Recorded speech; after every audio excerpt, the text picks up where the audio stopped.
नमस्कार जय हिंद साथियों।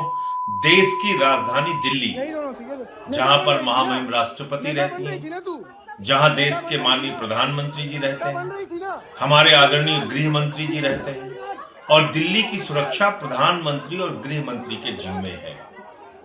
उस राजधानी दिल्ली के अंदर दिल्ली विश्वविद्यालय में पहले तो इरफान हबीब जी के ऊपर पानी फेंका जाता है, जिसकी पूरे चारों तरफ आलोचना होती है।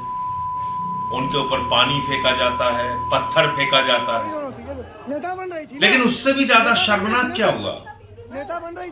उससे भी ज्यादा शर्मनाक ये हुआ कि थाने के अंदर नेहा और अंजलि नाम की जो आयशा की नेता है, महिला नेता है, उन लोगों को मां की गाली देते हुए पुलिस वालों के सामने ये कहा जा रहा है कपड़े उतार, नेता बन रही थी ना तू, कपड़े उतार ले। नेता बन रही थी ना, नेता बन रही ये हो रहा है कंप्लेंट कर देश की राजधानी दिल्ली में।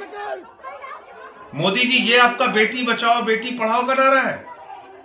थाने के अंदर पुलिस वालों के सामने मां की गाली देते हुए कपड़े उतारने की धमकी दी जा रही है और चारों तरफ खामोशी, कोई कार्रवाई नहीं, कोई चर्चा नहीं।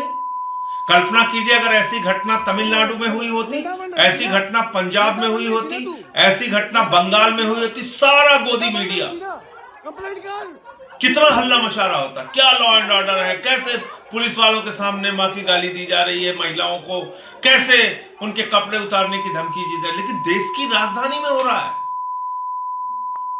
चुप है, खामोश है चारों तरफ। नेता बन रही थी ना तू, इसलिए जो बात मैं कहता हूं कि अपने मुद्दे पर गोदी मीडिया को जगाओ। कल भी हमने ये अभियान चलाया, आज भी मैं कह रहा हूं, जागो मोदी के गोदी। और ये इतनी बड़ी घटना पे तुम्हारी खामोशी ये बताती है कि तुमको वास्तव में किसी के प्रति कोई सम्मान नहीं है, सिर्फ और सिर्फ नरेंद्र मोदी और उनकी सरकार की चमचागिरी करनी है और अपने आप को गोदी मीडिया के रूप में पूरी दुनिया में प्रतिष्ठित करना है। इस गोदी मीडिया के सोच से, उसके विचार से बाहर निकलो और जो कुछ भी घटित हो रहा है आपके आसपास और खासतौर से दिल्ली में, कम से कम उसके बारे में चर्चा करना शुरू करो। जय हिंद।